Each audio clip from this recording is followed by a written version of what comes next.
J'ai été éduquée en tant que scientifique dans un univers de sciences dures, physiques, terrestres, dans les années 60 et 70. Il n'y avait pas de place au sein de cette éducation, pas de possible envisagé pour les choses dont nous parlons ici. Le genre de choses qui suggèrent que notre monde intérieur, nos pensées, nos émotions, nos croyances peuvent influer d'une manière ou d'une autre sur le monde qui nous entoure. Et c'est à travers l'expérience directe que j'ai commencé à comprendre que c'est là un grand secret que tout le monde connaît, sauf nous, les Occidentaux. Quasiment toutes les autres cultures que nous pouvons visiter depuis les monastères en Égypte, au Tibet, en Bolivie, en Inde, au Pérou, les traditions indigènes, les petits villages dans les montagnes des Andes, ils savent tous, eux, qu'il existe cette expérience que nous pouvons vivre à l'intérieur de notre corps qui influe sur le monde d'une manière ou d'une autre. Et nos sciences n'ont tout simplement pas permis historiquement à cette connaissance d'exister. La première est que l'espace, que nous croyons vide, n'est en réalité pas si vide. Il est empli d'une essence vivante, d'un matériau vivant que nous commençons tout juste à comprendre. C'est la première. Et la seconde est le fait, et c'est bien un fait à présent, que nous pouvons avoir des expériences à l'intérieur de nos corps qui influencent le monde au-delà de nos corps à travers le conduit de ce qui est dans cet espace. Nous commençons seulement maintenant à comprendre le fait qu'il existe quelque chose que nous pouvons faire dans nos vies qui influence non seulement le corps physique, le nôtre et celui de ceux qui nous entourent, qui influence littéralement la réalité physique de notre monde. Et ça change tout. Ça change tout ce que nous, les Occidentaux, croyons à propos de nous-mêmes. L'épigénétique, je vais vous expliquer ce que c'est la grande révolution de la biologie de ces 5 dernières années, pas 10, 20, 30, 5 dernières années. Il y aura une floraison de prix Nobel sur ce sujet. Vous connaissez tous la génétique, c'est l'ADN, le programme du vivant. Et pendant très longtemps, on a cru que cet ADN ne pouvait faire des variations. C'est vrai d'ailleurs, c'est une réalité, par des mutations qui mettent très longtemps à se traduire par des espèces qui vont s'adapter et donc sélectionnées par la sélection darwinienne. Or, le programme de la vie ne code que pour 15% des machines-outils qui font fonctionner la cellule vivante, c'est-à-dire les enzymes et les protéines. 15%. Donc on s'est dit, mais qu'est-ce que c'est que le reste, les 85%? Et comme on ne savait pas, on a appelé ça junk DNA, ADN poubelle. C'est facile, c'est des trucs qui sont accumulés au cours du temps. Maintenant, on sait que ces 85% permettent la fabrication de petites molécules d'ARN qui sont en monobrins, beaucoup plus courtes que le grand ADN, 10, 15 bases du code génétique jusqu'à 150. Et en permanence, elles circulent dans le corps et régulent le fonctionnement des gènes. Donc l'épigénétique, c'est la modulation de l'expression des gènes. En fonction de quoi? En fonction du comportement. Votre comportement quotidien. Ce que vous mangez, si vous faites de l'exercice ou pas.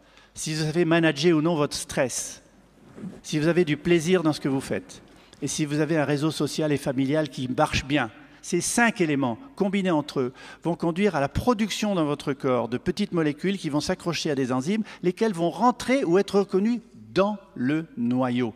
Dans le noyau où il y a l'ADN. Cet ADN est protégé par une gaine, comme un fil électrique est protégé par du plastique. Cette gaine s'appelle des histones, sont des protéines. Or, l'ouverture de ces histones permet de polymériser l'ADN en ARN messager, qui va permettre de fabriquer les protéines et les enzymes, ou non. C'est comme un livre de cuisine. Vous avez un livre de cuisine où les pages de chapitres sont collées. Si le chapitre du soufflé au fromage est collé, vous ne pouvez pas faire de soufflé au fromage. Par contre, si le chapitre du poulet casserole est décollé, vous faites du poulet casserole. Mais si on recolle le chapitre du poulet casserole et qu'on ouvre le soufflé au fromage, vous ferez du soufflé au fromage. L'ADN, c'est comme ça. Il y a des gènes qui s'expriment, des gènes qui sont silencieux, des gènes qui sont inhibés. Et ça dépend de notre comportement. Donc, je finis là-dessus. Réalisez ce que ça représente pour la médecine préventive. Réalisez ce que ça représente pour vous. Vous pouvez être en partie responsable de votre santé. Oui, vous pouvez faire quelque chose pour vous. Essayez d'être en meilleure santé, c'est possible. Essayez de vieillir moins vite. Et c'est un intérêt non seulement pour vous, et c'est un intérêt social. Et je termine sur un exemple précis de l'épigénétique, ce sont les abeilles. Toutes les larves d'abeilles naissent avec le même patrimoine génétique, exactement le même. Mais si vous donnez de la gelée royale à manger à certaines larves et pas à d'autres, elles deviennent des reines.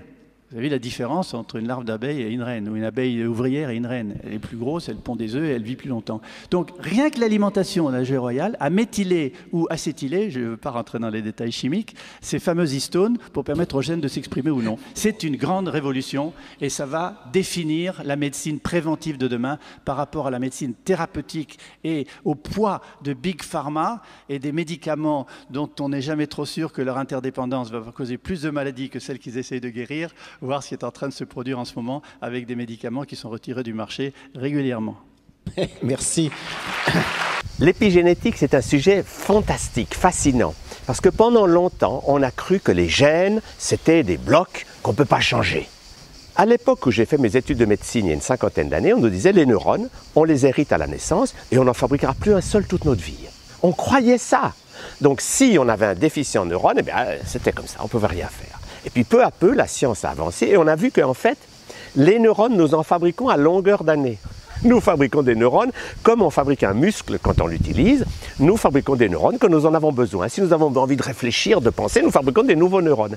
Donc ça a fait exploser un carcan dans lequel le matérialisme avait enfermé la médecine, qui était que les neurones, c'est acquis, il n'y en aura jamais de nouveau.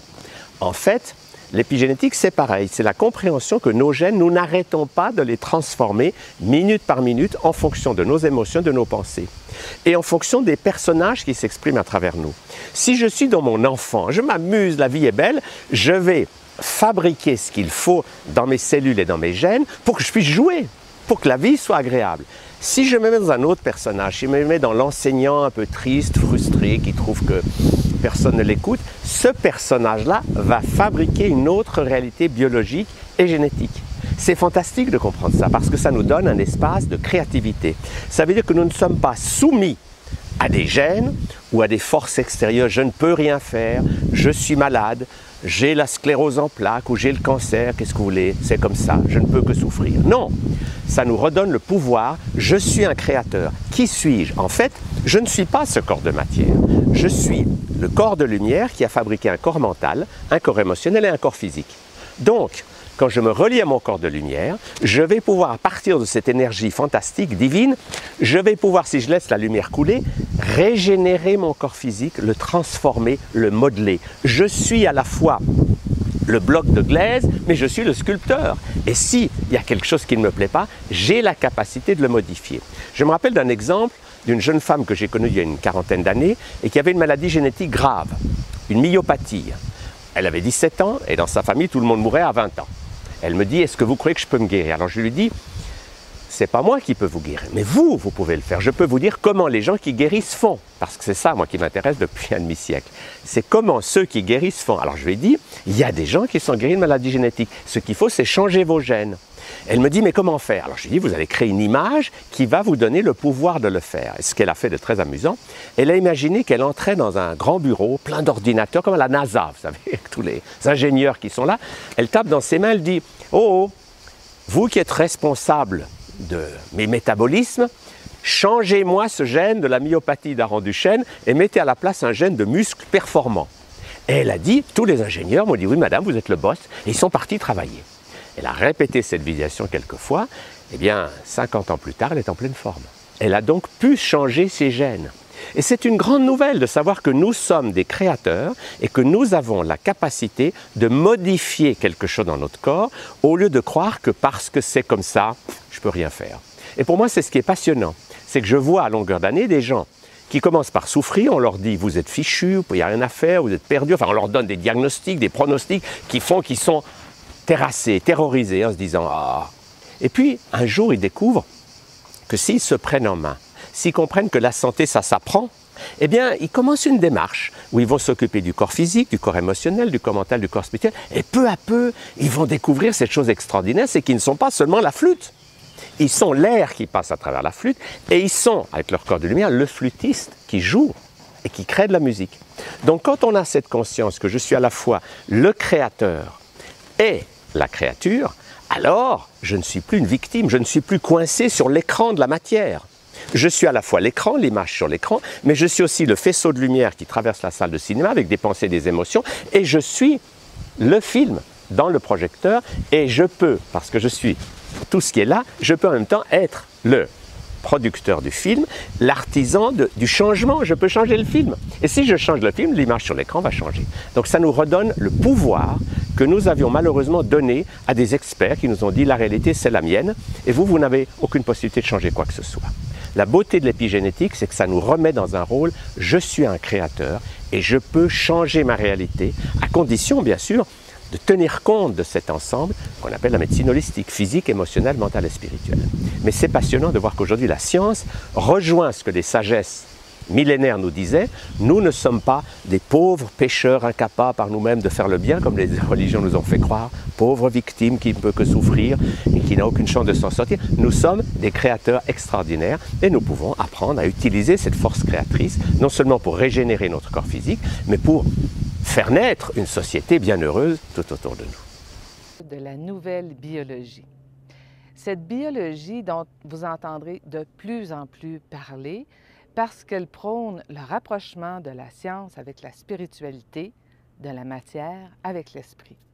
Comme il l'explique, et contrairement à ce qui est enseigné officiellement dans nos écoles aujourd'hui, nous ne sommes pas les victimes de nos gènes. Nous sommes le produit de notre environnement, autant intérieur, ce qui veut dire nos pensées, nos croyances, nos émotions, par exemple, que notre environnement extérieur. Il insiste sur le fait que nous avons tous le pouvoir de guérir, de nous guérir, et que nous avons tous le pouvoir de transformer notre vie, mais à des conditions bien précises. Entre autres, parce que notre conscient et notre subconscient apprennent de manière complètement différente. C'est avec beaucoup de gratitude que je vous partage aujourd'hui cette précieuse conversation.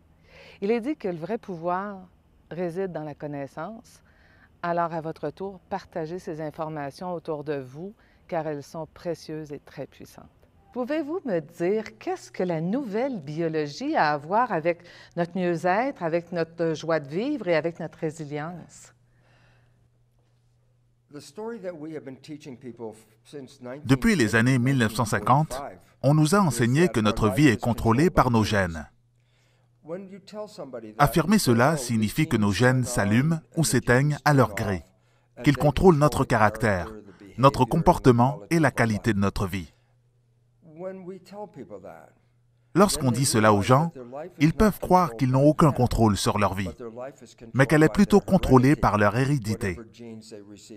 Si je leur demande « Avez-vous un libre arbitre, une liberté quelconque ?», ils me répondent que non, que tout est déjà programmé, que leur vie est déjà programmée par leur génétique, leur maladie, leur longévité, autant que leur capacité à être heureux. Je leur dis que si c'était le cas, ce ne serait pas leur vie, mais un programme qui s'exécute sans qu'ils ne puissent rien y faire. Alors si quelque chose ne va pas dans notre vie, on croit qu'on n'est pas responsable, que c'est notre programme qui a un problème. Donc on aura recours à un médecin et on lui dit que notre système ne fonctionne pas bien. Je ne suis pas heureux, je ne suis pas en bonne santé. On lui demandera s'il peut nous réparer, ajuster la mécanique. Tout cela est basé sur une croyance qui est fausse, celle voulant que nos gènes s'actualisent eux-mêmes, comme on le dit en anglais, qu'ils s'allument, qu'ils s'éteignent et se contrôlent par eux-mêmes, qu'ils dirigent notre vie au détriment de notre volonté. Alors si notre vie ne se déroule pas comme nous le souhaitons, si nous ne sommes pas heureux, on prétendra que ce n'est pas de notre faute, que nous n'y pouvons rien, que nous n'en sommes pas responsables, que nous sommes victimes de nos gènes. Eh bien, cette idée est complètement fausse. Les gènes ne contrôlent pas tout. Les gènes sont des plans, des modèles, comme lorsqu'on construit une maison. Si vous allez chez un architecte et que l'architecte vous montre des plans, si vous lui demandez « Votre plan pour ma maison se met-il en marche ?» et quand s'arrête-t-il? L'architecte vous répondrait « Mais voyons, quelle idée! Ce ne sont que des plans. » Voilà exactement ce que sont les gènes, des plans. Ils ne s'allument pas et ne s'éteignent pas. Ce que vous devez réellement savoir, c'est qui lit le plan. Qui est l'architecte de votre vie? Parce que c'est l'architecte qui prend en charge le plan, les gènes. Il s'avère que c'est notre conscience, notre esprit qui sélectionne les gènes. Et si nous changeons nos croyances, nous changeons notre esprit. Nous changeons toute notre biologie. Dans un sens, si vous n'êtes pas en bonne santé et que vous me dites que vos gènes en sont la cause, je vous répondrai que votre vie n'est pas en harmonie. Votre façon de vivre n'est pas en harmonie. Si vous changez votre manière de vivre, si vous changez votre manière de penser, vous pouvez changer complètement votre santé. Et les gens me disent « Ah, vous croyez que c'est l'esprit qui contrôle tout ?» Et je leur réponds « Oui ». En fait, nous connaissons depuis une centaine d'années ce qu'est l'effet placebo. Vous me donnez une pilule et vous me dites que cette pilule va me guérir, alors j'y crois. Je prends cette pilule et je vais mieux. Plus tard, vous me dites que cette pilule, ce n'était rien que du sucre. Alors si ce n'était pas cette pilule qui m'a soigné, qu'est-ce qui m'a guéri? C'est la croyance que la pilule allait me soigner. C'est donc la croyance que j'ai par rapport à cette pilule. Donc la pilule physique, n'a rien fait. C'est mon esprit, ma croyance qui ont agi. Et tout le monde appelle cela l'effet placebo. C'est quand même merveilleux, car cela démontre le pouvoir de l'esprit sur la santé. Ce n'est pas la pilule, mais bien l'esprit qui est en cause. On croit que l'effet placebo est en lien avec la pensée positive. Oui, c'est vrai, mais j'aimerais dire que c'est aussi le cas pour les pensées négatives, qui elles aussi ont un effet. Contrairement à la pensée positive qui peut vous guérir, une pensée négative peut créer n'importe quelle maladie dans ce monde. Une pensée négative peut créer le cancer. Une pensée négative peut causer le diabète. Une pensée négative peut créer une crise cardiaque. Mais personne ne parle des pensées négatives. Tout le monde ne parle que des pensées positives et ceci pour moi est un problème. Si votre vie ne va pas bien, la première chose qu'on regardera, ce sera le fonctionnement de votre corps. Mais est-ce qu'on se demande quelle est la nature de vos pensées? Comment sont vos pensées? Est-ce que vos pensées sont positives ou plutôt négatives? Vivez-vous dans la peur? Est-ce que vous vivez une vie qui ne vous convient pas? Êtes-vous incapable de trouver un partenaire? Êtes-vous incapable de vous réaliser? Et vous continuez de penser que vous n'y arriverez pas. Ce sont des pensées négatives. Une pensée négative est aussi puissante qu'une pensée positive, mais travaille dans la direction opposée. Les pensées positives peuvent guérir et les pensées négatives peuvent créer n'importe quelle maladie. Et vous pouvez même mourir à cause de pensées négatives. Pourquoi est-ce si important? Parce que les gens ne comprennent pas que leurs pensées créent leur vie. Alors ils ont toutes sortes de pensées. Certaines sont positives, mais la majorité sont négatives. Alors si vous nourrissez majoritairement des pensées négatives, que pouvez-vous attendre de votre biologie? Rien de positif. Une biologie positive provient de pensées positives, placebo. Les pensées négatives, en science, on appelle cela nocebo. Nocebo. Cette fois-ci, les pensées sont de nature négative. Cela signifie que vos pensées annulent votre santé. Des pensées positives vous donnent de la santé. Des pensées négatives annulent votre santé. Il faut alors se demander combien la vie d'une personne normale est positive ou négative. Il s'avère que 70% de nos pensées sont négatives et répétitives. Oh mon Dieu! Si l'on a plus de pensées négatives que de pensées positives, c'est comme si on ingérait du poison. Une pensée négative équivaut à du poison et une pensée positive équivaut à la guérison. En somme, si vous désirez vraiment contrôler votre santé, la première chose à faire est de contrôler vos pensées et si vous arrivez à le faire, vous aurez du pouvoir sur votre vie. Il y a une nouvelle science qui s'appelle l'épigénétique. L'ancienne science s'appelle la génétique. Cela se ressemble, mais en réalité, elles sont différentes et amènent une révolution. Quelle est la différence? Lorsqu'on parle d'anciennes manières de penser, c'est lorsque je dis qu'un caractère est sous le contrôle de la génétique. Dire que les gènes sont la cause d'un comportement ou d'un caractère, c'est l'ancienne façon de penser. Maintenant, on dit que le caractère est sous le contrôle de l'épigénétique. On pourrait penser que c'est la même chose. Contrôle génétique, contrôle épigénétique, mais non, ce n'est pas le cas. Épi veut dire au-dessus. Lorsqu'on dit qu'un trait de caractère, que ce soit une maladie ou quelque chose de sain, est sous le contrôle de l'épigénétique, on veut dire par là que c'est un contrôle qui se situe au-dessus des gènes. Épi veut dire au-dessus. Donc, ce contrôle ne se situe pas dans les gènes. Non, c'est une ancienne croyance. C'est faux de penser cela. C'est l'esprit et l'environnement qui contrôlent les gènes. Et ceci fait une grande différence. La vieille histoire racontait que les gènes se mettaient en route et s'arrêtaient, et qu'on n'avait aucun contrôle là-dessus. Mais maintenant, on sait que ce sont notre environnement et notre esprit qui contrôlent nos gènes. Parce qu'il y a deux environnements, un à l'extérieur et un à l'intérieur. Oui, et l'esprit contrôle les deux. J'ai des sensations dans mon corps, mon esprit ressent ces émotions, mais mon esprit reçoit aussi les informations sur ce qui se passe à l'extérieur de moi. Donc mon esprit contrôle mon comportement à partir de l'intérieur, mais il le contrôle aussi de l'extérieur. Si je dis à mon esprit « je ne peux pas faire cela », si je pense que je ne suis pas capable, et qu'ensuite j'essaie de faire quelque chose, mon esprit me dira « non, tu ne peux pas faire ça, c'est bien à l'extérieur. » Mais pourquoi suis-je incapable de le faire? Tout simplement parce que mon esprit me confirme que non. Et ceci est le plus important, car c'est révolutionnaire. Voici pourquoi. Si c'était les gènes qui contrôlaient notre vie, pensez-y attentivement. Avons-nous choisi les gènes que nous avons? Non. Est-ce que nous aimons les gènes que nous avons, car ils nous donnent nos traits, car ce sont eux qui nous forment? Je sais que je préférais un meilleur gène pour mes cheveux, car mon gène des cheveux n'est pas super. Est-ce que c'est moi qui ai choisi ce gène? Non, je l'ai reçu. En comparaison, c'est la même chose avec notre vie. Tout comme nos cheveux, elle n'est pas sous mon contrôle. Je n'ai rien choisi. J'ai tout reçu, et donc je ne suis pas libre dans ma vie, car elle a un programme génétique. Ceci reflète la vieille manière de penser. La nouvelle manière de penser est que les gènes sont contrôlés par l'environnement et nos croyances. Pourquoi est-ce que c'est si important? Parce que je peux changer mon environnement, je peux changer mes croyances. Donc je deviens soudainement la personne qui peut contrôler ma génétique. Je n'aime pas ce qui est là, alors je peux transformer mes croyances et transformer mes gènes. Ceci est très puissant, car la croyance que la plupart des gens ont est qu'ils sont des victimes. Oh, c'est la faute de ma génétique. Oh, c'est à cause de mes gènes si j'ai le cancer. Non, les gènes ne causent pas le cancer. Il n'y a aucun gène qui cause le cancer. Le cancer est causé par un manque d'harmonie dans notre vie, un manque d'harmonie avec notre environnement. Et si j'ai un cancer, est-ce que cela signifie que mes cellules sont stupides? Bien sûr que non. Les cellules sont en train de nous dire que nous ne vivons pas en harmonie. Le cancer est un symptôme, et non une cause.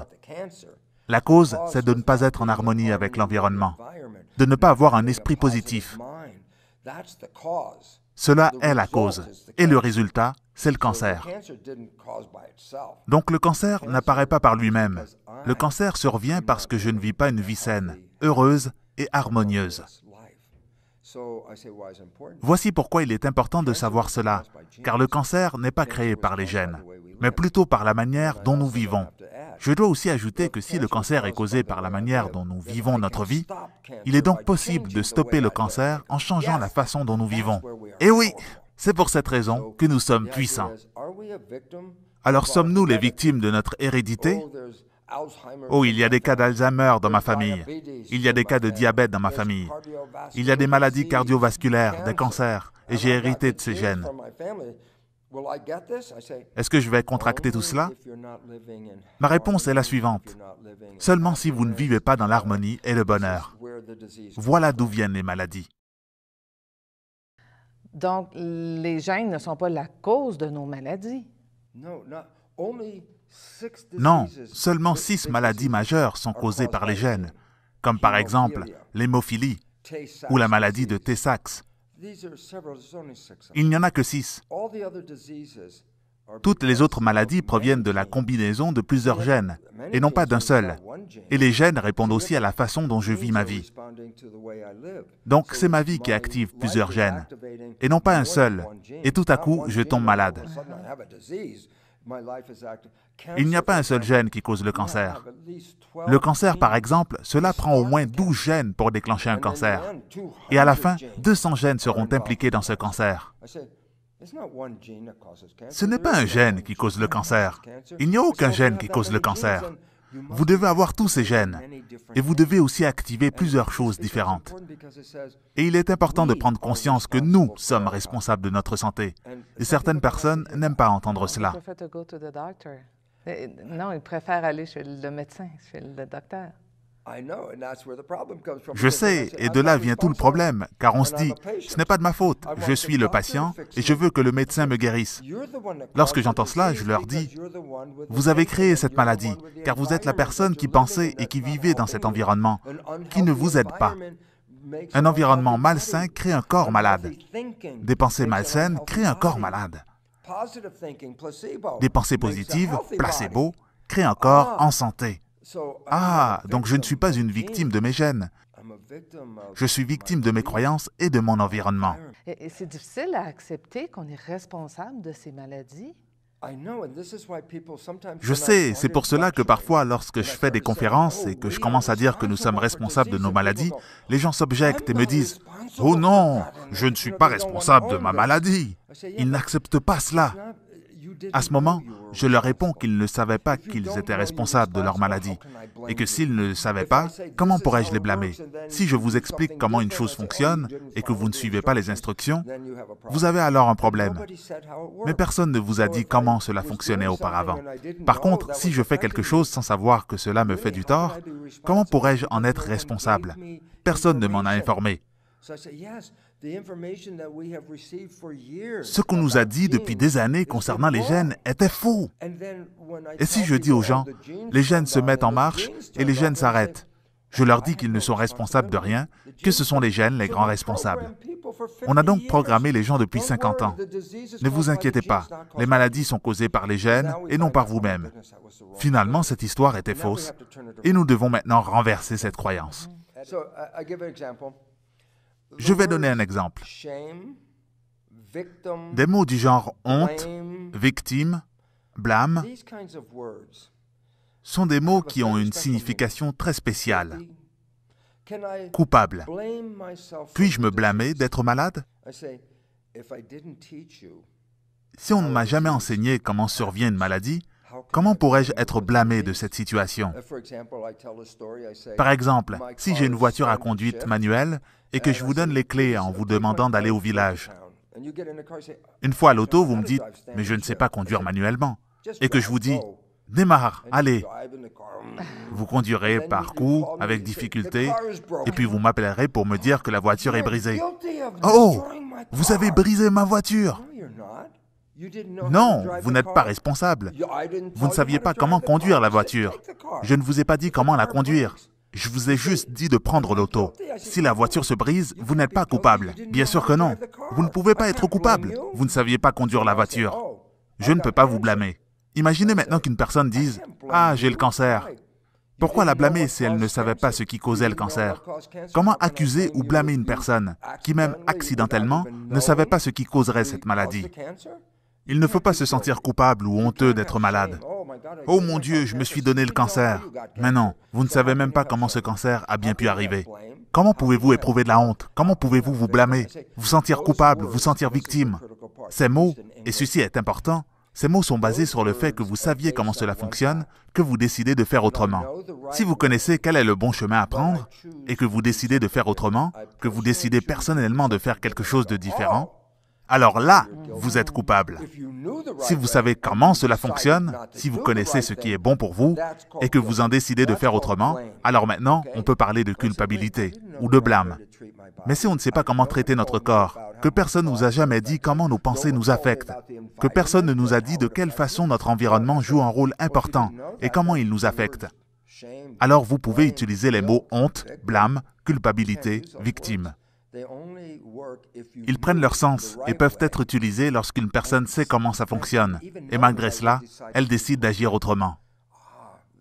Ah, à partir de ce moment, vous êtes responsable. Pourquoi c'est si difficile de changer même quand on veut vraiment changer? Principalement parce que personne ne nous a dit comment nous créons la maladie et comment nous pouvons transformer la maladie. Donc si personne ne vous a enseigné cela, vous n'avez pas les instructions, vous n'êtes pas sensibilisé à cela, vous ne savez ni comment ni pourquoi. Comment pouvez-vous vous attendre à faire les choses différemment? Ce dont nous avons besoin, c'est la connaissance. Voici une phrase très importante. Savoir, c'est pouvoir. Voici la phrase, mais dite autrement. Une absence de savoir est une absence de pouvoir. Si vous n'avez pas le savoir, vous n'avez pas le pouvoir. Voilà où est le problème. Nous n'informons ni le patient, ni quiconque de l'existence de ces nouvelles connaissances. Lorsqu'on n'a pas le savoir, on n'a pas le pouvoir de changer notre vie. Nous vivons une période importante parce que ces nouvelles connaissances émergent et ces nouvelles informations ne peuvent plus être l'apanage des médecins. Tout le monde doit savoir, parce que chacun d'entre nous créons constamment notre vie. Mais nous ne le savions pas. Mais à partir du moment où nous savons comment cela fonctionne, nous devenons responsables. Et pour savoir comment, on doit savoir comment notre conscient et notre subconscient fonctionnent ensemble. Oui, c'est tout à fait vrai. Si vous ne savez pas que vos pensées créent la chimie de votre corps et que cette chimie se propage ensuite dans votre corps et votre sang et que cette chimie contrôle vos gènes, vous ne savez donc pas que vos pensées contrôlent vos gènes. Nous commençons à reconnaître comment nous interagissons avec le monde, quelles sont nos croyances face à ce monde. Tout cela crée des réactions chimiques. Par exemple, les émotions sont de la chimie. Si vous avez peur, vous allez ressentir la chimie de la peur dans votre corps. Et ces réactions chimiques vont se répandre dans votre corps. Alors que si vous êtes en amour, cette réaction chimique sera différente. Oh, c'est tellement beau! Le sentiment de beauté ou de peur proviennent de la chimie de votre cerveau et cette chimie provient de vos pensées. Si je change mes pensées, je change la chimie de mon corps et par conséquent, la qualité de mon sang. Si j'émets des pensées négatives, je crée une chimie négative en moi et cette chimie négative est celle qui active les gènes qui me rendent malade. Cette chimie peut être la cause de ce qui me tuera, qui créera les gènes qui causent le cancer. Vous comprenez que mes pensées créent la chimie de mon corps, que celle-ci s'infiltre dans mon sang, ensuite dans mes cellules, et finalement active ou non les gènes. Donc, le contrôle n'est pas dans les cellules et dans les gènes, mais le contrôle est dans mes pensées et mes croyances. Qu'est-ce que je pense du monde? Comment j'interagis avec celui-ci? Tout cela change notre biochimie.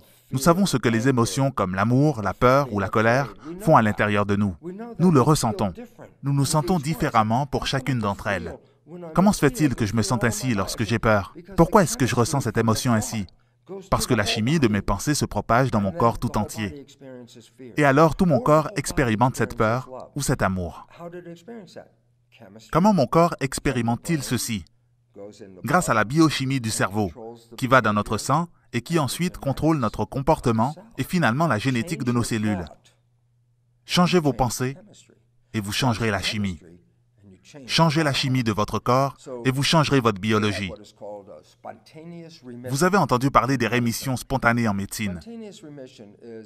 Une rémission spontanée, c'est lorsqu'une personne a un cancer, par exemple, qu'elle est très malade, presque mourante.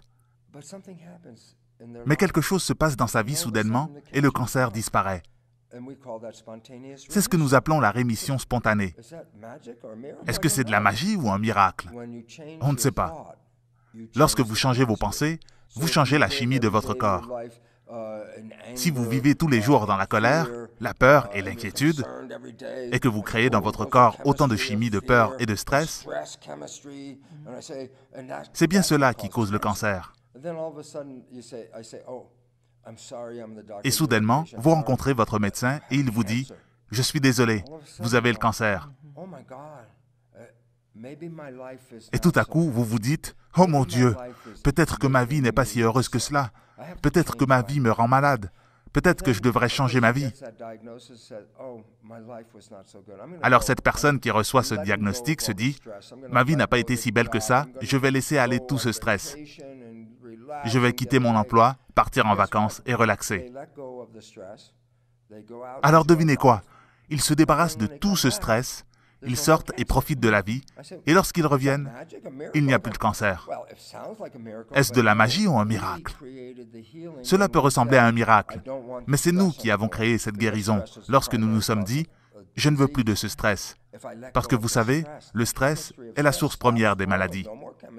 Alors si je mets fin à tout ce stress, la biochimie du stress s'arrête instantanément et disparaît. Et lorsque la chimie du stress s'arrête, je change mon comportement et ma génétique. Je peux donc avoir un cancer lorsque je subis du stress et lorsque le stress disparaît. Le cancer s'en va aussi. Et nous appelons cela une rémission spontanée. Comment vous êtes-vous guéri? Vous avez changé vos pensées, qui ont changé la chimie qui va dans votre sang et qui affecte vos gènes. Est-ce que c'est vrai que plus de 95% de nos pensées, de nos croyances sont inconscientes? Absolument. Et voilà pourquoi il est très important de comprendre ceci. Nous parlons de l'esprit, comme s'il n'y en avait qu'un, mais en fait, il y en a deux. l'esprit conscient et l'esprit subconscient. Sub veut dire en dessous. Donc subconscient veut dire agir sans penser, sous la conscience. Mon cœur bat sans que je n'ai besoin de lui dire quoi faire. Mes poumons respirent sans que j'en ai conscience et je ne contrôle pas cela. Donc certains de mes comportements fonctionnent sans que je n'ai besoin de contrôler cela.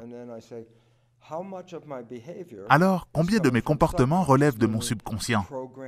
Des programmes que j'ai reçus de mes parents, qui m'ont enseigné comment vivre, des programmes qui proviennent des écoles ou de la communauté où je vis, car j'observe comment ils vivent et je reproduis leurs comportements. Alors s'ils ne vivent pas en harmonie, et que vous apprenez cela, et que vous répétez le même programme, vous ne vivrez pas en harmonie. Vous vous demandez d'où proviennent ces programmes. Sachez qu'au cours des 7 premières années de votre vie, les programmes de votre subconscient s'installent en observant votre mère et votre père. On observe plus précisément comment ils répondent à la vie, comment ils agissent et se comportent. Comme une caméra vidéo, on enregistre ce qu'ils font. Et maintenant que j'ai installé ce programme en moi, j'agis de la même façon que ma mère ou mon père le faisait. Ça, c'est le subconscient. J'ai enregistré ces programmes avant l'âge de 7 ans en les observant, tout simplement. Et puis tout à coup, j'adopte les mêmes comportements. Même quand on est dans le ventre de notre mère. Le comportement commence à s'enregistrer durant le dernier trimestre, au cours des 3 derniers mois avant la naissance de l'enfant. Le cerveau enregistre ce qui se passe dans le monde. Comment un fœtus qui se trouve à l'intérieur du ventre de sa mère peut-il enregistrer un programme? La maman interagit avec le monde. Son cerveau produit des réactions biochimiques et contrôle son comportement, contrôle sa vie, selon ce qu'elle voit. C'est elle qui voit le monde. Le fœtus ne peut pas le voir. Mais le fœtus sait si le monde est sécure ou non, parce que le sang de la maman qui contient la chimie de ses émotions et de ses hormones ira dans le placenta, et alors le bébé va réagir aux mêmes émotions et aux mêmes hormones. Mais le bébé ne peut pas voir ce qui se passe. Tout ce qu'il sait, c'est si c'est sécure ou non à l'extérieur. Est-ce que la maman est en colère? Parce que le bébé reçoit les mêmes éléments chimiques que ceux qui ont causé les émotions chez la maman, et ainsi le bébé apprend ses émotions. Si la maman a une habitude, un schéma comportemental, les mêmes réactions chimiques circuleront chaque fois qu'elle adoptera le même comportement. C'est un enregistrement, comme une partition qui rejoue les mêmes notes encore et encore. Donc le fœtus, lisant ces réactions chimiques, émotionnelles et hormonales qu'il reçoit, se dira « Oh, c'est le même programme qui se répète et se répète. » Le fœtus le reconnaît et se dit « Je connais ce modèle. C'est comme une chanson que j'ai entendue tellement souvent que je peux la chanter moi-même maintenant. » Le fœtus apprend le comportement de sa maman à travers la chimie de sa maman. Mais le fœtus ne voit pas ce qu'il se passe. Il sait seulement si c'est une chimie heureuse, une chimie de peur, une chimie de tristesse, une chimie de colère. C'est tout ce que le bébé peut ressentir. Colère, joie, tristesse, mais il ne sait pas pourquoi. Mais si la maman vit toujours dans la peur, cela donne comme indication au fœtus que le monde extérieur n'est pas rigolo, ni bienveillant. Tout cela parce que la mère a toujours peur. Donc le bébé qui ressent cela se dit « Mais que se passe-t-il dans ce monde à l'extérieur ?» Et le bébé a déjà peur, même avant de naître. Mais la peur, c'est de la chimie, c'est des émotions. Donc le bébé vit déjà dans la peur avant sa naissance. Que se passera-t-il donc après sa naissance? Il va vivre dans la peur une fois qu'il sera né. Et cette peur, qui est de la chimie et de l'émotion, contrôlera la vie de ce petit enfant. Ce bébé ne connaissait pas la peur, jusqu'à ce que la maman ait répondu à cette peur et qu'elle ait maintenu ce sentiment de peur en elle, car le bébé est comme un appareil d'enregistrement. Il a enregistré en lui la chimie de la peur. Il ne sait pas de quoi il a peur, il sait juste que ce n'est pas sécure à l'extérieur.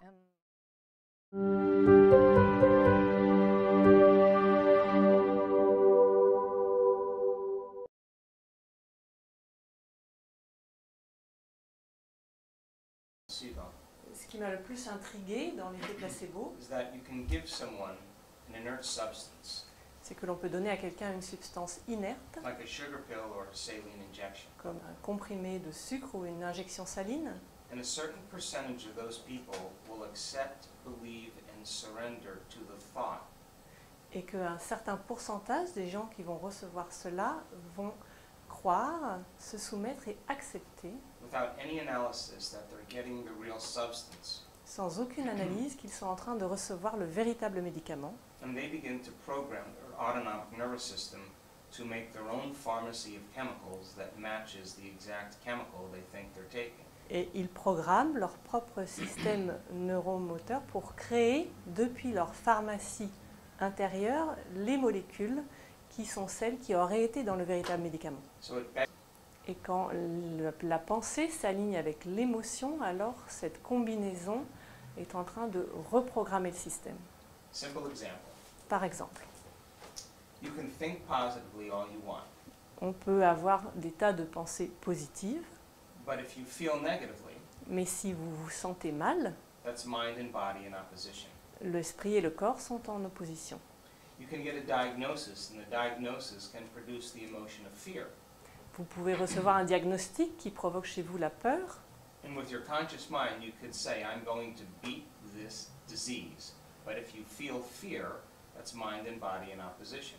et dans votre tête, vous pouvez vous dire « je vais battre cette maladie ». Mais si à l'intérieur vous vous sentez effrayé, alors votre esprit et votre corps sont en antithèse. Because that information never makes it past the brainstem into the body. Parce que cette information reste dans le cerveau et ne franchit pas la barrière qui lui permet d'accéder au corps. But if you can train a person to change their emotional state, Mais si on peut entraîner quelqu'un à transformer son état émotionnel, for example, to a state of gratitude, par exemple pour aller vers un état de gratitude, the emotional signature of gratitude means the event has already happened. la signature émotionnelle de la gratitude, c'est l'événement a déjà eu lieu. We usually give thanks when we get something. Habituellement, nous remercions quand nous avons reçu quelque chose. But in the emotional state of gratitude, you will accept the thoughts equal to that emotional state. Mais dans un état de gratitude, on va accepter les émotions qui sont alignées avec cet état émotionnel. And it begins to produce a host of biological changes Et cela déclenche un ensemble de processus biologiques that begins to program the mind and body into a new state of being. qui sont en train de programmer le corps et l'esprit vers un nouvel état d'être. Tout ce que nous avons à faire, Is align our thoughts and feelings, c'est aligner nos pensées et nos émotions. and that in 81% des personnes qui sont en dépression et qui sont traitées avec un placebo se sentent mieux ou aussi bien que les personnes qui ont reçu le vrai médicament. which means then they're making their own pharmacy of antidepressants. Ça veut dire qu'ils sont en train de fabriquer eux-mêmes leur antidépresseur. But they Donc on a des gens qui se sont guéris eux-mêmes en un temps très court, and we have people that have healed themselves of very difficult health conditions over an extended period of time. et nous avons des gens qui se sont guéris aussi de choses très sérieuses sur une durée plus longue. Aujourd'hui, j'ai eu l'immense privilège d'avoir une belle et grande conversation avec Gregg Braden, que vous connaissez fort probablement car il est l'auteur de nombreux livres, dont La Divine Matrice. Ensemble, nous avons parlé de l'existence d'un champ vibratoire, un champ quantique, auquel nous sommes tous interreliés. Est-il possible, selon vous, qu'une telle réalité existe? Et si oui, comment ça fonctionne? Et surtout, qu'est-ce que cela a pour effet sur nous et sur le monde dans lequel on vit? Et comme je suis formatrice de l'Institut HeartMath en Californie et que Gregg Braden participe de près aux recherches scientifiques menées par cet institut, vous comprendrez que je me suis grandement intéressée à l'intelligence du cœur et à la puissance de notre connexion cœur-cerveau. Lorsqu'on arrive à établir une véritable connexion cœur-cerveau, lorsqu'on entre en cohérence, vous avez sûrement déjà entendu ce terme, un phénomène fantastique se produit à l'intérieur de nous. Gregg Braden explique ce phénomène de façon magnifique et je vous invite à l'écouter très attentivement. Annie, je suis ravi d'être avec vous aujourd'hui, vraiment ravi d'être avec vous aujourd'hui dans le désert du Nouveau-Mexique, où j'anime un extraordinaire événement, du chaos à la cohérence, et où des gens de 60 pays différents sont réunis. Oui, une conférence fantastique, From Chaos to Coherence, un séminaire auquel j'assiste présentement. Pour commencer, Greg, j'aimerais vous entendre sur la puissance du cœur et la sagesse du cœur. Cette conversation sera très intéressante, car nous parlerons des nouvelles découvertes faites à ce sujet par un homme qui a comme nom de famille Armour, qui est amour. Je vais commencer en disant ceci. De nouvelles découvertes, qui remontent à environ 150 ans, sont venues bouleverser la pensée scientifique en ce qui concerne l'être humain.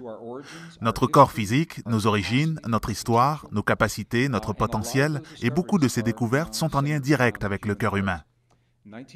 En 1991, nous avons découvert dans le cœur environ 40 000 cellules spécialisées, des neurites sensorielles, N-E-U-R-I-T-E-S, des neurones sensoriels. Ces cellules sont identiques aux neurones de notre cerveau, mais plutôt que d'être situées dans notre boîte crânienne, elles sont situées dans notre cœur. Elles ont les mêmes fonctions. Elles pensent indépendamment de celles du cerveau. Elles se souviennent indépendamment de celles du cerveau. Elles apprennent séparément et différemment de celles de notre cerveau. Ces découvertes ouvrent de toutes nouvelles perspectives quant à notre façon de penser et de concevoir l'être humain et la relation que nous avons avec notre corps. Lorsque j'étais à l'école, dans les années 50-60 et une partie des années 70, on nous enseignait que le cerveau était l'organe principal du corps humain. Nous savons tous bien sûr que le cerveau est important. Mais ces nouvelles découvertes nous montrent que le cerveau reçoit plusieurs de ces instructions. Je dirais même que la majorité des instructions qu'il reçoit et qui lui disent quoi faire proviennent du cœur humain.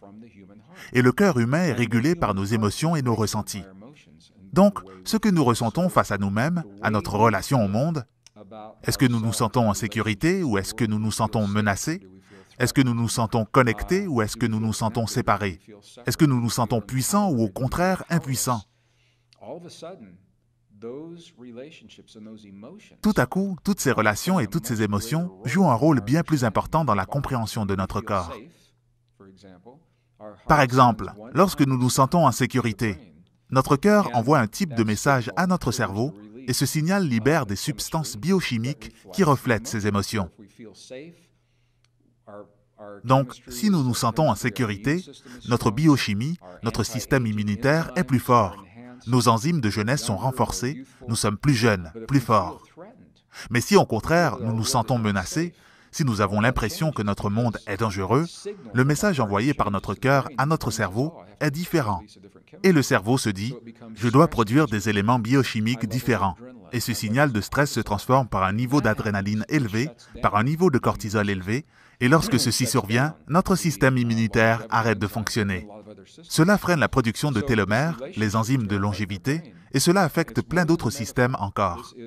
Donc cette relation entre notre cœur et notre cerveau est beaucoup plus qu'une métaphore. C'est une relation littérale, factuelle, énergétique et chimique. Relation que nous commençons tout juste à comprendre au niveau scientifique. Toutefois, ces nouvelles découvertes scientifiques rejoignent ce que les traditions ancestrales, religieuses ou spirituelles les plus anciennes ont toujours dit de façon presque universelle.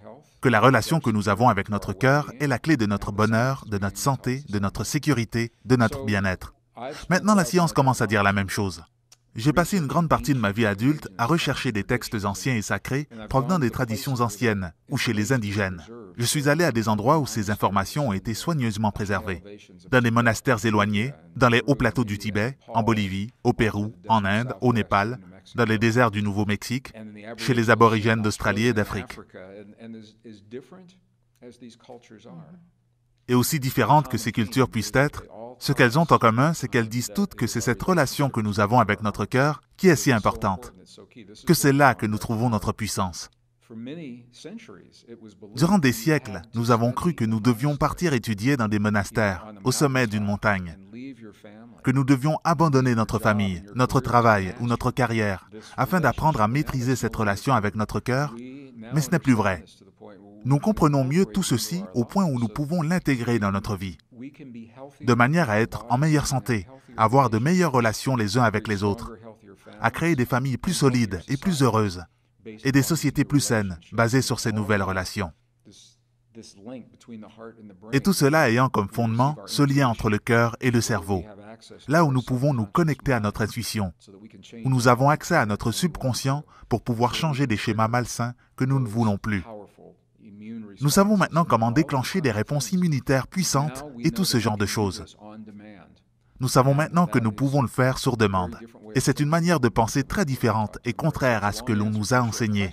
C'est une très longue réponse, mais je voulais préciser tout ceci avant de poursuivre les autres questions. Comment pouvons-nous inclure, introduire, incorporer cette cohérence dans notre vie? Vous utilisez un mot dont nous n'avons pas encore donné la définition, et je vais le faire maintenant. À chaque instant de la journée, il y a une conversation permanente qui se fait entre notre cœur et notre cerveau. Et cette conversation s'appelle la cohérence. Lorsque cette conversation est optimale, lorsque c'est une très belle conversation, cela peut être mesuré électroniquement. À 0,1 Hz, c'est une fréquence très basse. Notre oreille ne peut pas entendre cette fréquence. Cela signifie que nous pouvons ressentir ce sentiment dans notre cœur, qui déclenche une fréquence de 0,1 Hz entre le cœur et le cerveau. Et à ce moment, nous commençons à harmoniser notre cœur et notre cerveau, à entrer en cohérence. Et une façon d'y arriver est en ressentant certaines émotions comme par exemple l'appréciation, la gratitude, la compassion, l'attention. Ce sont ce genre de sentiments et d'expériences qui relient, qui créent ce signal, cette connexion entre le cœur et le cerveau, d'une manière très puissante. Il y a des techniques qui sont très bien développées dans les traditions indigènes ou dans des laboratoires scientifiques. Elles impliquent la concentration, la respiration et le ressenti des émotions. Et tout cela est mis ensemble d'une façon très simple, afin que nous puissions créer cette harmonie, et c'est bien de cela dont il est question, de créer l'harmonie entre notre cœur et notre cerveau. Nous vivons actuellement une période très difficile un peu partout dans le monde, et ce qui fait qu'on maintient un stress haut, régulier. Alors, quel effet tout ça peut avoir sur notre vie, sur notre santé physique, bien sûr, mais dans tous les plans de notre vie, et comment cette technique-là du HeartMath peut nous aider très simplement?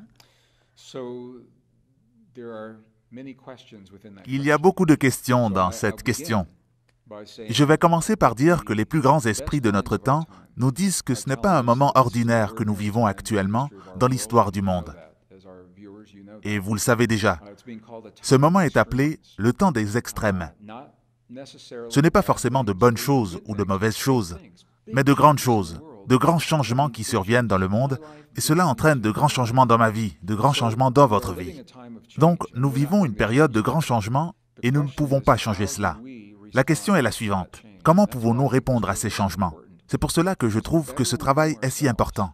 Parce que plus nous nous connaîtrons nous-mêmes, plus nous pourrons répondre positivement à ces changements, d'une manière saine dans notre vie. Nous ne savons pas ce qui arrivera dans le monde, mais nous pouvons savoir de quelle façon nous réagirons face à ces changements. La résilience au changement est une grande partie de ce que nous allons parler maintenant.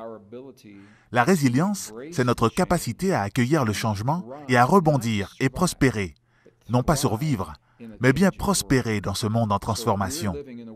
Donc, nous vivons dans un monde en transformation, et je veux que vous sachiez que le monde change à ce point parce qu'actuellement, 3 cycles naturels convergent ensemble, d'une façon inhabituelle, rare et tout à fait exceptionnelle.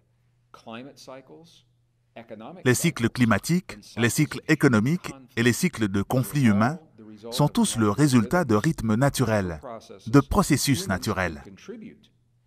Et les êtres humains peuvent contribuer au conflit, au niveau climatique par exemple, mais même s'ils n'y contribuaient pas, ces cycles seraient tout de même présents, car ils suivent les rythmes de la nature.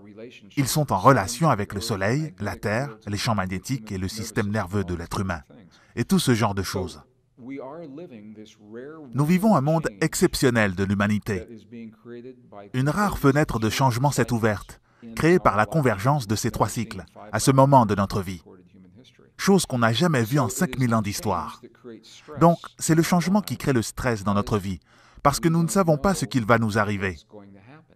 C'est l'incertitude du changement qui crée le stress. Plus nous nous connaissons nous-mêmes, moins les changements nous font peur. Plus nous avons confiance en notre capacité de gérer les changements, moins ils nous affectent. Beaucoup de personnes et plusieurs gouvernements essayent d'arrêter ces cycles. Ils essaient de freiner les changements climatiques, ils essaient d'arrêter les changements économiques, ils essaient de changer la façon dont les gens et la société interagissent ensemble afin d'arrêter les conflits.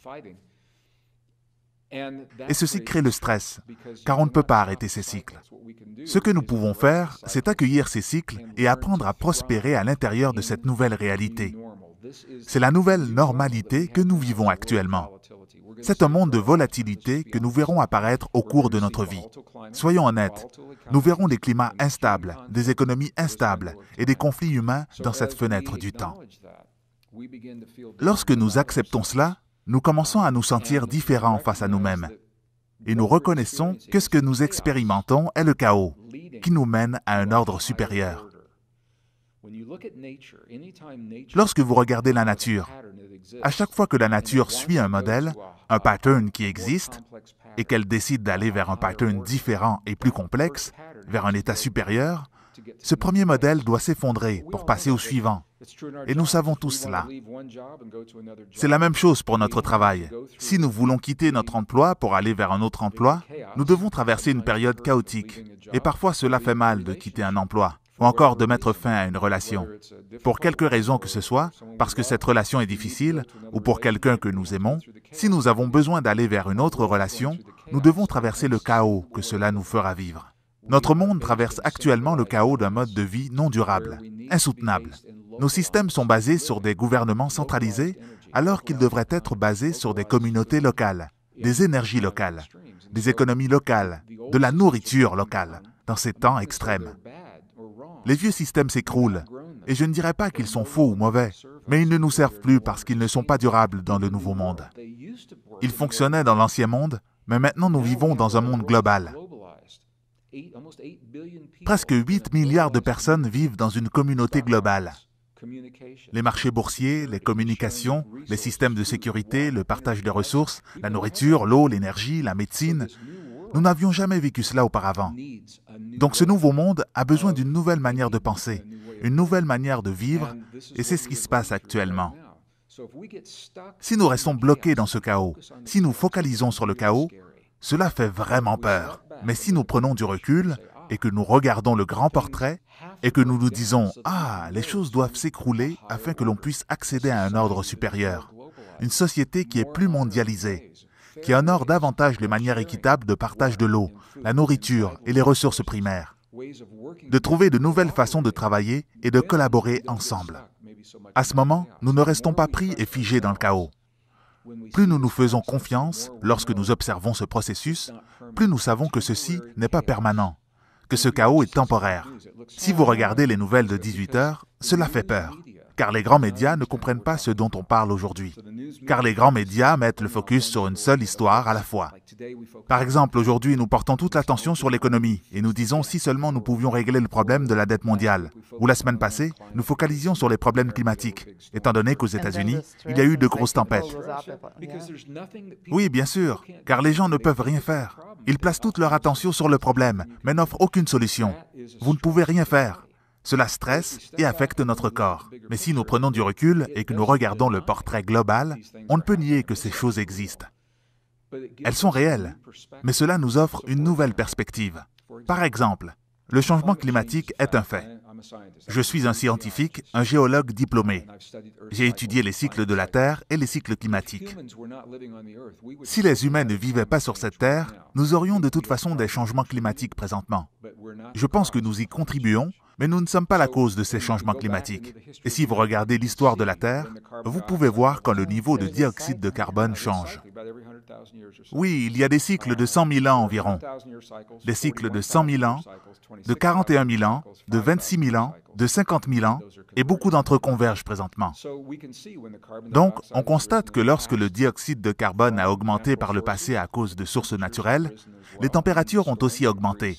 Les tempêtes ont augmenté et nous nous trouvons dans ce cycle présentement. Alors soyons honnêtes, comment pouvons-nous être résilients face à ces changements si nous ne sommes pas honnêtes envers nous-mêmes face aux changements?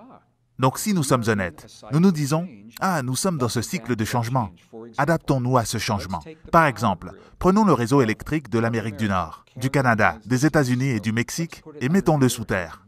Enterrons les lignes électriques car nous vivons une période climatique qui risque d'être instable. Nous aurons des tempêtes de glace, nous aurons des tempêtes de vent, nous aurons des ouragans. Mettons ces lignes électriques sous terre afin d'être résilients au changement. Cela donne beaucoup de travail aux gens, beaucoup d'emplois. Nous aurons un système électrique résilient et lorsqu'il y aura de grosses tempêtes, ce sera un problème, mais pas aussi grand qu'il pourrait l'être. C'est un exemple lorsque je parle d'honnêteté et d'adaptation face au changement climatique. Ce qui se passe présentement, c'est que nous voyons les gouvernements, qu'ils soient locaux ou fédéraux, être dans le déni. Ils disent « Ok, ces tempêtes sont rares, cela ne se reproduira plus ou cela ne survient qu'une fois dans une vie. Donc tout est détruit. Reconstruisons exactement de la même manière que ce l'était auparavant. Mais cela sera détruit à nouveau. » Non, parce que ça ne fonctionnait pas dans le passé. Exactement.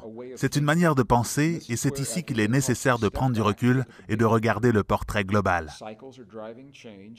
Les cycles mènent au changement. Ensuite, vous quittez le portrait global et vous revenez à votre propre vie et vous vous demandez « Où en sommes-nous par rapport à ces changements ?» Sommes-nous toujours en train de penser comme nous le faisons il y a 10 ou 20 ans, où nous pouvons laisser ces vieilles idées et en accueillir de nouvelles, car nous avons déjà les solutions. Des solutions scientifiques et des solutions techniques existent déjà. Notre manière de penser doit maintenant rattraper la réalité du monde et c'est pour cela que nous avons besoin de leadership. Je ne dis pas que cela doit être les Américains ou les Canadiens ou les Nations Unies. Je dis simplement qu'en général, il est devenu prioritaire de prendre soin de nos frères et de nos sœurs sur cette planète.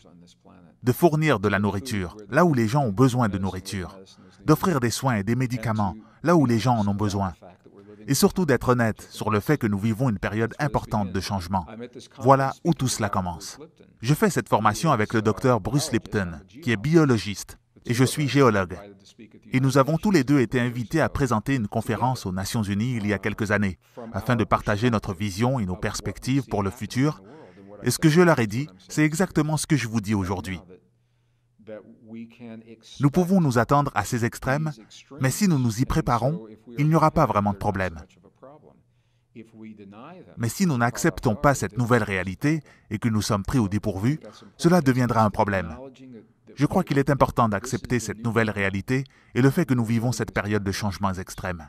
Vous avez dit qu'il y a des outils que nous pouvons utiliser pour faire face à toutes ces difficultés, dont les exercices de cohérence, la cohérence et la puissance du cœur, mais il y a aussi la prière. Et vous dites que la prière est une science. En quoi la prière est une science? Certainement, comme je l'ai mentionné, la science nouvelle est en train de changer la manière dont nous nous percevons. Elle a renversé 150 ans de pensée scientifique. On nous a enseigné que nous étions séparés du reste du monde et séparés de notre corps. De cette façon, nous nous sentons impuissants dans ce monde. Lorsque notre corps devient malade ou lorsque le monde nous semble chaotique, nous nous sentons impuissants. La nouvelle science nous enseigne que non seulement nous ne sommes pas séparés les uns des autres, mais que nous sommes profondément connectés. Et le langage pour accueillir cette connexion, nos ancêtres l'appelaient la prière. Cela n'a rien à voir avec la religion. C'est une manière d'accéder au champ quantique par le champ quantique qui se trouve à l'intérieur de nous.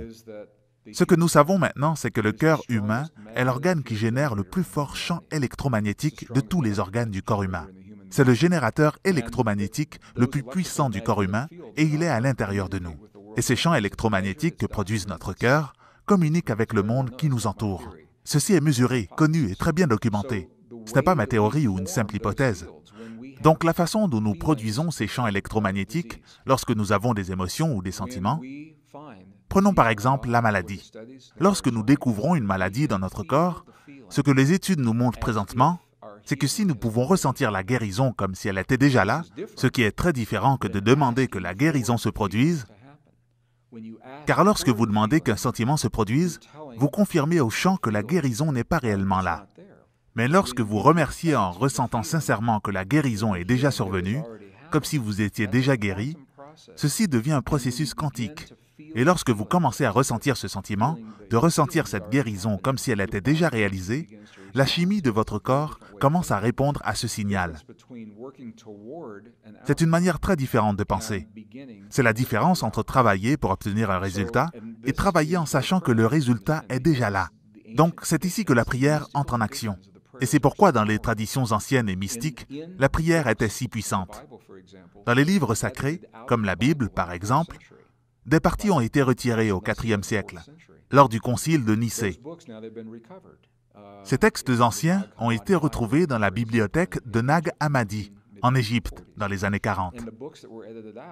Et ces parties qui avaient été retirées nous donnent les instructions et nous expliquent comment faire, comment prier. Et ce qu'ils expliquent, c'est que l'on doit ressentir l'émotion comme si notre prière était déjà exaucée, comme si notre relation amoureuse était déjà parfaite et qu'elle existait déjà dans notre vie, comme si notre santé était parfaite et qu'elle existait déjà dans notre vie, comme si l'abondance était déjà présente dans notre vie. Et en ressentant ces sentiments et ces émotions, vous créez des structures énergétiques, des connexions entre le cœur et le cerveau qui s'étendent jusqu'au champ quantique, et c'est à ce schéma, à ces fréquences, que l'univers va se relier. L'univers va répondre aux sentiments profonds que vous avez du partenaire idéal. À quoi ressemble-t-il? Que pense-t-il? Quelles sont ses passions? Quel âge a-t-il? Que désire-t-il faire? Lorsque vous avez cette image très claire, vous créez un pattern, un schéma, et ce schéma va trouver son équivalent dans l'univers. Si vous dites simplement « je veux le partenaire parfait », l'univers ne sait pas à quoi il ressemble. Donc l'univers va vous amener 1 million de personnes différentes afin de les essayer pour savoir lequel est parfait pour vous, car vous ne lui avez pas dit.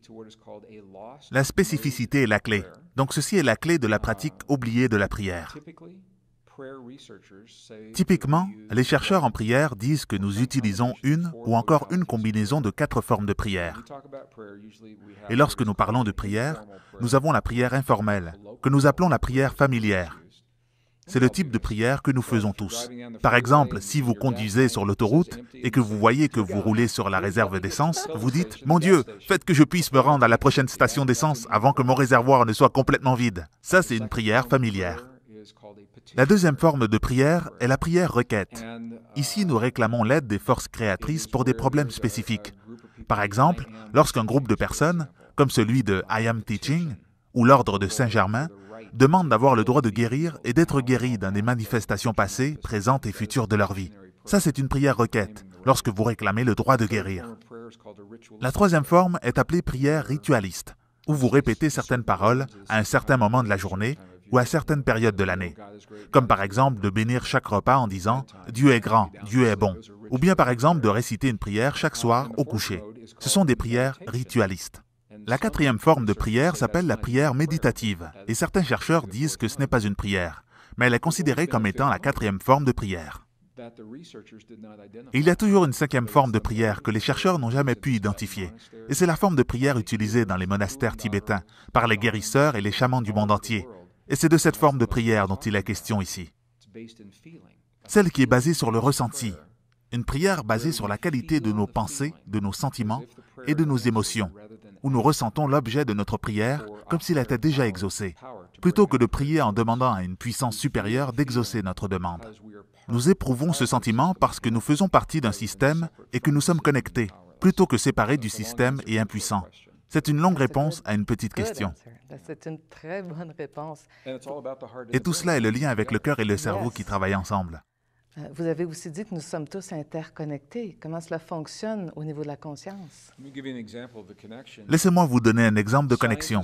Les scientifiques nous ont enseigné que nous étions séparés les uns des autres.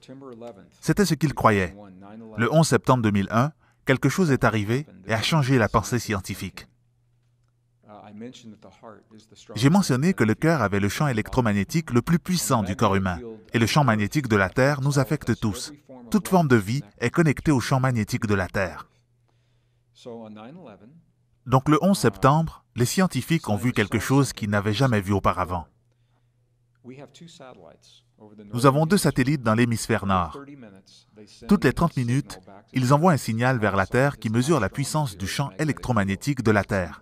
Car c'est un champ important, et tous les jours, toutes les 24 heures, le signal monte et redescend. Et nous voyons cette courbe qui fluctue à tous les jours. Le 11 septembre 2001, le signal est descendu et a soudainement augmenté comme ceci, bien au-dessus de la normale. Et ce pic a été enregistré. Il était environ 9 heures du matin, environ 15 minutes après que le premier avion ait percuté la première tour du World Trade Center. Les scientifiques se sont alors demandé « Mais qu'est-ce qui se passe? Pourquoi cet événement a créé un pic aussi important dans le champ électromagnétique de la Terre ?» Et ce qu'ils ont découvert, c'est que cela prend environ 15 minutes pour que les images de cette tragédie se soient répandues sur tous les écrans de télévision de la planète. Des centaines de millions de personnes ont vu ces images presque en temps réel et ont réagi avec leur cœur. Une réponse qui venait directement du cœur. Le champ électromagnétique le plus important du corps humain a affecté le champ magnétique de la Terre. Nous, les êtres humains, avons changé le champ électromagnétique de notre planète, pour un bref instant, le 11 septembre 2001. Voilà maintenant pourquoi cela est si important. Premièrement, cela a démontré aux scientifiques que nous avons le pouvoir de changer ce champ magnétique, que nous sommes réellement connectés et que nous ne sommes pas séparés. Deuxièmement, si vous vous en souvenez, juste après le 11 septembre, le monde a changé pendant quelques jours. Les gens se sont rapprochés les uns des autres, ils se prenaient dans leurs bras, ils se regardaient dans les yeux, même à New York, au moins pendant quelques jours. Les scientifiques en ont conclu que la raison pour laquelle ce phénomène s'est produit, c'est parce que le champ magnétique de la Terre a augmenté pendant ces journées, car les gens étaient dans le cœur. Lorsque le champ magnétique est plus fort, nous sommes plus coopératifs, moins agressifs. Nous désirons plus travailler ensemble. Un champ magnétique fort est bon pour les communautés, bon pour les nations, bon pour la paix, bon pour notre corps. Donc, ce que le 11 septembre nous a enseigné, c'est que nous sommes tous interconnectés et connectés à notre planète par notre cœur, et que nous avons le pouvoir de manifester les conditions nécessaires pour créer la paix dans le monde. Malheureusement, il a fallu qu'une tragédie survienne pour réaliser cela. Maintenant, la question que nous devons nous poser est la suivante. Pouvons-nous recréer ce phénomène sans tragédie? Et la réponse est oui. En apprenant à harmoniser notre cœur et notre cerveau, et en incorporant cette pratique dans nos vies, et les statistiques nous montrent, grâce aux capteurs qui sont placés partout autour de la planète, que nous avons actuellement un effet positif sur la façon dont les gens travaillent ensemble. Bien sûr, vous pourriez vous dire « Wow, le monde est plutôt terrifiant actuellement. » Oui, il l'est, mais il pourrait être encore bien plus terrifiant si nous ne faisions pas ceci, car c'est ainsi que nous maintenons l'équilibre ensemble. Donc, lorsque nous accueillons dans notre vie personnelle ce que les traditions anciennes et les enseignements spirituels nous ont enseigné, non seulement cela nous est favorable, personnellement, mais c'est bon aussi pour la planète, globalement. Et de cette façon, nous complétons le cercle. Nous venons d'un monde où la science était à l'opposé de ces enseignements, pour vivre ensuite dans un monde qui passe par les extrêmes. Mais la science peut valider aujourd'hui les principes qui nous ont été transmis par ces traditions anciennes, et nous en avons besoin pour survivre dans le futur. Je pense que tout est parfait. Avant de terminer, j'aimerais que vous nous présentiez votre dernier livre, Human by Design. À quoi on doit s'attendre dans ce livre? C'est mon nouveau livre, Humain par choix. Cela m'a pris 32 ans pour l'écrire, et j'espère que cela ne vous prendra pas 32 ans pour le lire. Il est basé sur la nouvelle science qui nous dit que ce qu'on nous a demandé de croire à notre sujet par le passé n'est plus vrai. Que nos origines, notre histoire est ultimement notre destinée et nos croyances sont en train d'être réécrites présentement. Parce que la science nous dit maintenant que nous ne sommes pas le produit de l'évolution comme on nous a demandé de le croire. Nous ne sommes pas le produit d'un processus aléatoire de mutation et d'une biologie accidentelle. Nous, les humains modernes, avons fait notre apparition sur cette planète il y a environ 200 000 ans et nous n'avons pas changé depuis notre apparition. Et nous pouvons maintenant extraire l'ADN d'autres formes de vie que nous pensions être nos ancêtres, mais en les comparant avec le nôtre, nous sommes en mesure de dire qu'ils ne sont pas nos ancêtres. L'homme de Néandertal n'est pas notre ancêtre, par exemple. Nous avons partagé la Terre avec eux, mais nous ne descendons pas d'eux. L'Homo sapiens, qui a été appelé pendant longtemps l'homme de Cro-Magnon, est apparu il y a environ 200 000 ans, et son ADN est le même que le nôtre. Ils avaient les capacités et le potentiel que nous avons aujourd'hui. Ce n'est pas l'idée que Darwin avait de l'évolution. Et la raison pour laquelle je trouve cela important, c'est parce que si vous regardez le monde et ce qui se passe dans le monde aujourd'hui, la haine que nous pouvons voir, basée sur les religions, ou la couleur de la peau, ou les orientations sexuelles, nous voyons ce qui arrive aux jeunes gens, l'intimidation, le harcèlement, le cyberharcèlement. Nous observons des pertes de vie humaine et des atrocités qui surviennent directement sous nos yeux. Tout cela est en lien avec la valeur que nous accordons à la vie humaine. Rachel Carson était une auteure américaine dans les années 1960, une des premières environnementalistes. Elle a écrit un livre intitulé « Printemps silencieux » sur les pesticides et le DDT, et ce qu'elle disait est tellement vrai aujourd'hui. Elle disait « Nous détruisons seulement les choses que nous n'apprécions pas, et nous pouvons seulement apprécier les choses que nous comprenons. » Les vies humaines ont été détruites à un rythme incroyable, et cela arrive sous nos yeux, et nous n'avons pas envie d'en parler. Mais soyons honnêtes, nous savons que c'est vrai. Car on nous a enseigné que la vie humaine n'avait pas de valeur, et l'idée que nous avions de l'évolution humaine a contribué à cela, car cette théorie soutenait qu'il n'y avait rien de spécial, que c'était un simple processus aléatoire. Je ne sais pas ce qui est réellement arrivé, mais la science ne soutient plus cette théorie. L'évolution est notre histoire, et je crois qu'il est temps de se débarrasser de cette vieille histoire et de donner le droit aux scientifiques de suivre les nouvelles informations là où elles nous conduisent aujourd'hui. Et ce qu'on sait maintenant, c'est que nous sommes imprégnés d'un potentiel et de capacités extraordinaires d'empathie, de sympathie, de compassion, des capacités d'intuition profonde, de reliance, de connexion, d'autorégulation et d'auto-guérison, qu'aucune autre forme de vie n'a jamais eu. Si nous reconnaissons cela et que nous commençons à nous voir différemment, nous enseignerons des choses différentes aux jeunes générations. C'est par là que la guérison commencera. Sans rien faire d'autre, car cela touche directement la source des problèmes, des guerres et des atrocités que nous voyons se produire dans le monde. Que nous parlions des problèmes du Moyen-Orient, des divisions raciales, des injustices sociales. Aussi différentes que ces situations puissent être, cela revient toujours à l'image que nous avons de nous-mêmes, ce que nous croyons être. Tant et aussi longtemps que nous ne sommes pas prêts à changer la manière dont nous nous percevons, tout ce que nous ferons restera futile et temporaire. Donc si nous acceptons cette nouvelle science, basée sur des faits vérifiés par la communauté scientifique, on ne parle pas ici d'hypothèse, je parle d'une science qui n'est pas encore bien connue, car elle ne fait pas partie du courant dominant pour le moment. Nous sommes en train de réécrire l'histoire humaine, et cette histoire commence par notre capacité à nous voir autrement. Voilà comment nous construisons une nouvelle société, saine et en santé. C'est pour cela que je me réjouis d'avoir écrit ce nouveau livre. Et je vous remercie d'avoir pris le temps de me poser ces questions et de partager. Ce fut un plaisir. Merci beaucoup. Pour ce travail magnifique. Merci à vous. Et on vous aime tous. Alors, on vous connaît aussi beaucoup sur le travail que vous avez fait sur l'eau. Voilà. Où en êtes-vous de vos travaux, de vos recherches, de vos développements? Est-ce que... L'eau, je suis en train d'essayer de vraiment démontrer qu'elle peut servir de support d'information. Alors, je sais que c'est un vaste sujet, mais est-ce que vous pensez que la médecine quantique, je ne sais pas si on peut utiliser ce terme-là, qui utilise la physique quantique et la médecine de demain? Oui, alors moi j'aime pas le terme physique quantique. D'accord. Non, pas physique.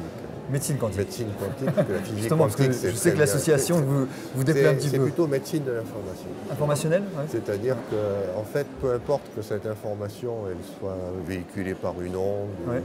Mais on est en train de découvrir en science que tout l'univers, toute la matière se structure par l'information. Donc l'idée, c'est effectivement que la médecine actuellement fonctionne sur un mode matériel, c'est-à-dire qu'on met de la matière, et on a un problème matériel, on répond avec de la matière. L'idée, c'est de répondre non pas avec de la matière, mais avec de l'information. Que ce soit de l'information ondulatoire, ou de l'information musicale, ou de l'information beaucoup plus subtile. On peut voir par exemple chez des gens qui savent guérir avec les mains ou des choses comme ça. C'est des techniques informationnelles et c'est ça où, à mon avis, dans 50, 60 ans, on travaillera uniquement avec ça en médecine. Mais en plus, ça ouvre des horizons immenses dans la mesure où c'est atemporel et allocalisable. Donc ça peut donner aussi peut-être... Moi, ce qui me fascine, c'est que c'est tout nouveau et que on est des pionniers. Un champ qui va s'ouvrir. Voilà, on est des pionniers. C'est fabuleux, ça. Et en tant que pionnier et chercheur, moi, ça me passionne. Il y aura véritablement une application médicale. Voilà. On pense raisonnablement, mais je comprends aussi que pour d'autres personnes, ça fasse peur. Parce que tout ce qui est nouveau, oui, c'est comme d'habitude. D'accord. Et moi, j'ai plutôt un esprit de pionnier. Oui.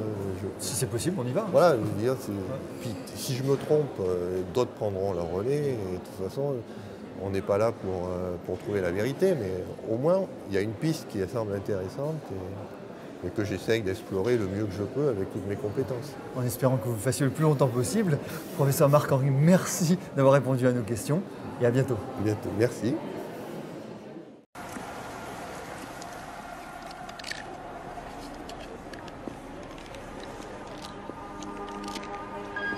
Cette exposition dans le métro nous vient du Japon. Elle est signée Masaru Emoto. Monsieur Emoto commença à s'intéresser énormément à la structure moléculaire de l'eau et à ce qui peut la perturber. L'eau est le plus réceptif des 4 éléments.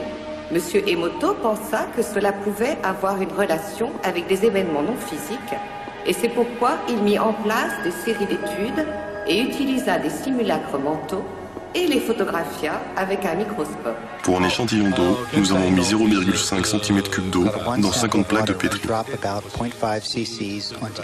Ensuite, nous avons pris ces 50 plaques de pétri et nous les avons congelées à moins 25 degrés pendant 3 heures. Then we take those 50 petri dishes and freeze them in a freezer at minus 25 degrees Celsius for about 3 hours. Nous avons pris ces échantillons congelés, nous les avons mis dans un réfrigérateur à une température de moins 5 degrés, dans lequel il y avait un microscope avec un appareil photo, et nous avons photographié chacune des gouttes d'eau. D'abord, nous avons pris en photo l'eau, dans laquelle nous n'avions pas introduit d'informations. Après, nous avons pris l'eau avec l'information, et nous avons réalisé le processus que je viens de vous décrire. Nous avons pris les premières photos et les deuxièmes et nous avons comparé les différences. Lorsque nous avions projeté la sensation d'amour et merci dans l'eau, les cristaux étaient magnifiques. Dans des moments comme celui-là, je pense que l'eau est en paix. La première est une photographie de l'eau du barrage de Fujiwara.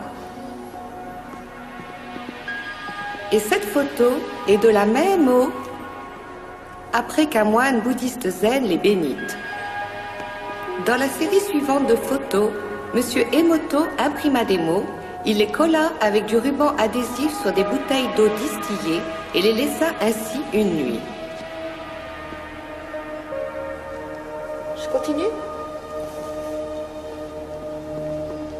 Cette première photo est de l'eau distillée pure, ce n'est que l'essence.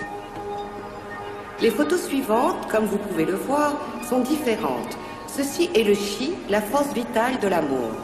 Et ici, nous avons merci.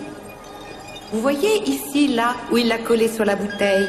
Si vous parlez japonais, vous vous êtes déjà rendu compte. Monsieur Emoto considère que la pensée ou l'intention sont l'âme mater de tout ça. On méconnaît la science de comment la pensée agit en réalité sur les molécules.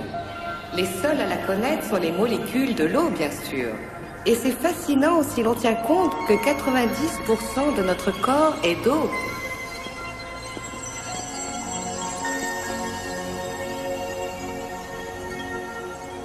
Il y a de quoi réfléchir, n'est-ce pas? Si la pensée seule fait cet effet à l'eau, quel effet ont les pensées sur nous?